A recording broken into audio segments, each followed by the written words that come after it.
It's working again. Here he is again, the man with the big orange hands. From the metropolis. Osterholz Schambeck. Hello, no, you know how it is? Here you can only see the beard because that's the only important thing. Yes, here we have it now.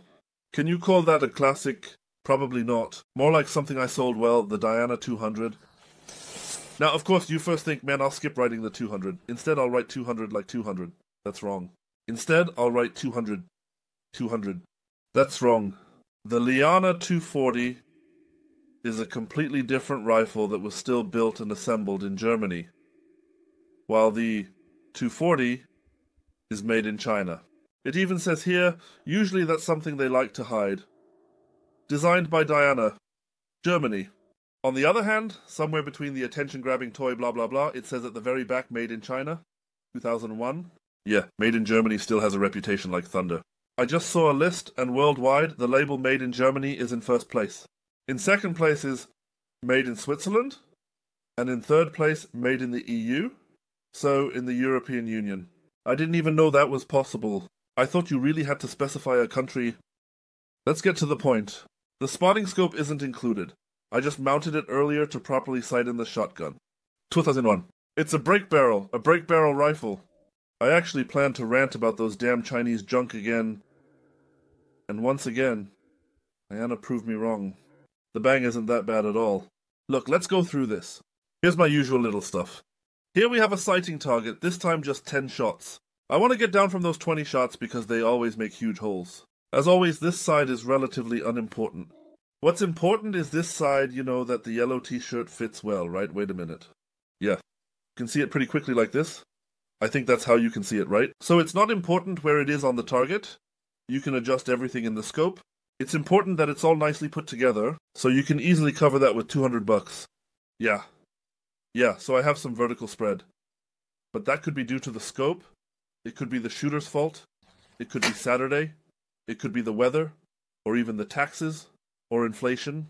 There are 1,000 reasons it could be. So, anyway, for a casual gun, I'd say I'm completely satisfied. So that's it for now on the topic of cheap Chinese guns. Normally, I'm right with my complaints about Chinese products, but that doesn't apply here. Come on, hurry up. No ads today. Well now, what is this here? You could set it up, but you can't really arrange it. So, you need this one, 2001. I think I'm still on the Diana 240. I think I need to change the text. I saved the text file with these results under 240. But it has to be 200, that's a difference. So the muzzle energies are between... Once there was 6.5, 6.5, 6.5, and 65,000. Here I have 7.0 in between. That's just... That's only 5 meters spread. So 8 meters spread. So there must have been some other measurement in between. Standard deviation to a mess. I'd say that's perfectly fine. Between 169 and 177 meters per second. The spread just now, I was very clear, I looked at joule for the muzzle energy here and not at the meters per second. So we have joules here between 6.5 and 7.0. A spread of 5 joules. It's hard, really hard to be satisfied with that. That's fine as it is. But that's settled. So let's get to the device itself. I just got it myself this morning. And this is once again a used purchase from Airgun. And it's shot with a bang like a cold weapon. I was still really cold from being stored in postal warehouses. I paid? Blah blah. Where is it? Diana 240, 58 euro gold coins. You really need a bit of luck for that. Brand new, this piece costs around 110, so right now. It might be interesting to know that there's also a 250 and a 260. This here is the 200 beach stock. Then there's the 250, which has a modern hull stock with a pistol grip, made of black plastic. And there's the 260, with the same hull stock, but made of beech. As for the rifle, I'll first refer to the catalogue. I can't say for sure because I haven't had all three in my hands, but it looks like it's the same rifle 3 times, namely the Diana 2nd.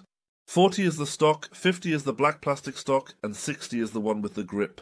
The rest seems identical to me. 1,000. If I'm wrong, please tell me, I don't mind being wrong.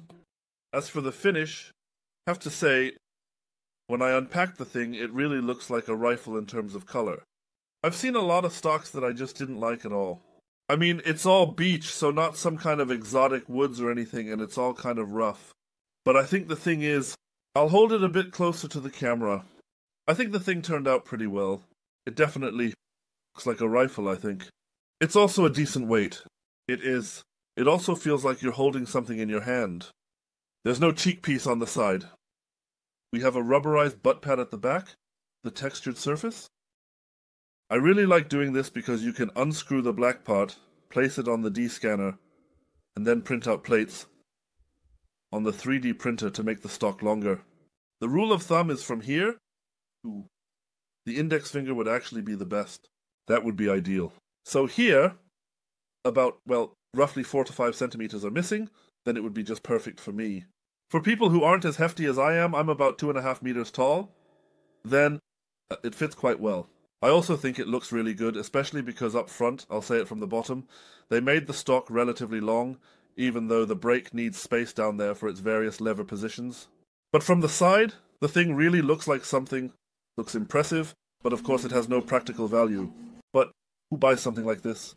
Pubescent boys, and then you want to show off something, and this thing definitely makes an impression. I think they did a good job. So, what they didn't do well, I keep saying this, is the automatic safety. You know I hate automatic safeties because here in Germany, where we can't even go on a yacht with something like this, I wouldn't want to anyway. Aside from that, the thing is obviously as useful as a hole in the head and just plain annoying. If you take 1,000 shots and have to press this button 1,000 times, even though it's completely pointless, that gets annoying. Labeling, caliber indication, F mark, serial number. The serial number ends with 1907 and 90. Yeah, I was just thinking, oh nice, they included the year of manufacture. Yeah, probably not, because this model, the 240, not to be confused with the 240, has only been in production since 2020. Why do I know that? Because I found the PDF list from 2001. It includes the weapons submitted to the Federal Institute of Physics and Technology, which I found online as a PDF file. It starts from 2003 and goes up to the current year, I think until 2020. I found all the weapons submitted to the Federal Institute of Physics and Technology online as a PDF file. It starts in 2003 and goes up to the current year, I think until 2020. And there you can see when the thing was approved by the PTB, and only then can it officially be sold. So 2020. What are the other two called again? By the way, the 250 and 260 have been approved since 2019. So they probably came in a bit earlier. That's probably for the traditionalists who want a classic hunting experience. The rear sight. Yeah, I would say that's a classic spring sight. A spring rear sight. Completely made of plastic, but with light collectors. And adjustable for height and windage in clicks. But it's pretty tight. It doesn't have to be a mistake. No, even if the sighting is relatively high in the scope image, 1,000 isn't really a big deal. I could maybe add that with this rifle I really have to get my head on the cheek here to see properly. That means it's probably set pretty high. When I look at it like this, it's almost a continuous line here. So, if I were to shoot this thing more often, I would need a scope riser because it's uncomfortable for me to shoot like this. Yeah. Maybe you could check the catalog to see if the other stock works. So, the 250 or 260 stock is maybe a bit lower, which is even better. You guys go ahead and load it up, and try it out, then you can see for yourselves. I'll hold the barrel up to your nose again. This is what the thing looks like from the front. There's a tunnel around the front sight, and it's probably a rectangular rear sight. So before I mounted this here, I actually just took a test shot using the rear sight and front sight, and I have to say, it looks really good. So, the cutout for the rear sight on the right and left for the distance is just right. Everything fits. They did it right. You can caulk this thing pretty easily. I read somewhere that you need a slap to get this thing open. But we're talking about a brand new piece here, so it takes forever for something like that to break in. So 30, definitely 40 years. And I didn't need a slap. However, at the beginning, the first time I caulked it, I thought, oh, what is this? When I caulked it, I have to say, let's just do this now. That works just great. So, now the guy with the big orange hands is fiddling around with his big orange gloves, putting a Diabolo in. Come on, get in there, you Diabolo, because we don't want any dry fires here. Quick test, can you dry fire this thing? So, no. Safety off. Yes, you can dry fire this thing. You press the safety. I see that as an advantage, because this thing won't go off accidentally. Even if you're being stupid, this thing works. That's snapping forward because of stupidity if you keep your finger on the trigger. But then you kind of deserve it. That's just how it is. You can apparently take the safety off while it's cocked. When you cock it again, it's secured again. If I were shooting something like this, scope air rifle all the time, I would take the safety out. That would really annoy me. So closing it is also pretty straightforward. Safety off. You know, I hate the safety. I'm aiming along the barrel from the side. It looks silly. The trigger, almost no travel. Crawling. Hard. Bung. Yeah. There's no pressure point. It will come at some point. So it's not like I'm ready now, but it suddenly goes bang out of nowhere. Let's put it this way. The trigger is crap, but at a relatively high level. I've seen much worse triggers, so this thing is totally fine for this price range. The next level would be a pressure point trigger, but unfortunately, you don't really find that in this price range. Tip better, but there are also a lot of worse ones. Let's take a look at the workmanship. So we already have a plastic guard here. Trigger guard made of plastic, cleanly milled, nicely finished. I've seen that from China in a completely different way. No gaps on the sides of the trigger guard, so it sits almost exactly as it should. I think it's a bit too deep, so they could have made the milling about 1 millimeter less deep. That's beside the point. The guard is solid. Guard.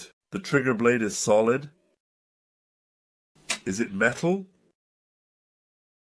Well, it doesn't matter. Well, I can't feel if it's metal with the gloves on. I almost suspect that it is metal. Down here it's roughened. Yeah, rough. I don't know why. There's no cap for the pistol grip. There's just a regular one. Yeah. Just like you know it from the rifle, right?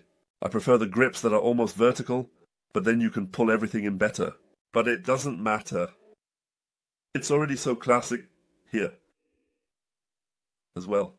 That's probably just added on the whole plastic thing. Then you can also tear it off if needed. 21, but I have to say it didn't bother me at all in the C-fan. So, nothing sticks out there. At least not in a way that I would see it. Back in the good old days when you could just hang something like this on the wall, this combination of rifle and scope would really stand out. I think it looks pretty good, this piece. Now I'm running out of ammo. What else I could tell about it? I would say a kind of conclusion. The damn safety has to go, but the trigger could definitely be better at picking at a high level. You always have to consider the price range. This thing is twice as expensive. The cheapest air rifles you can buy new. So 65, that's tight, so it's 110. If you go for the premium version, sorry, I'm just rambling. That one costs 130. The black plastic stock costs 110. It's important to know, 130, not 110. I hope people watch the video until the end. That's about twice as much as the cheapest Chinese plants on the market. But I think, in my personal opinion, this thing is more than twice as good. So that's money well spent. We Germans are raised and brought up in an environment of high quality. So if you buy cheap Chinese junk and it shoots and hits, then it doesn't really matter if the wood isn't perfectly finished or if there are gaps or something like that. But I'm too German to not be bothered by something like that. That looks good color-wise. That looks good overall. It makes a good impression. It makes an impression. Yeah, everyone talks about 200 and doesn't really look at it anymore, I have to say. Now I know why. That's fine. That's absolutely fine. Maybe someday I'll come across a 250 or 260. I might be able to say it a bit more precisely. But, yeah, if it's the same thing in green, then you should be able to recommend it just as well. I'm not a big fan of black plastic stocks. Not so much because black would be ugly or plastic would be ugly, but they often have sharp-edged casting marks, at least in the lower price ranges. I find that difficult. Anyway, that's all there is to it. I can't think of anything else right now. I'm so used to just chatting away happily in 2001. The clock is ticking away. What do we have here? Well, I've already wasted 15 minutes here again. You're wasting your precious time? It's only 22.5 degrees in here today, but 33% humidity, that's really low. So, says the guy who keeps slapping around on random objects for no reason. and then has to turn off his camera all by himself without any crew.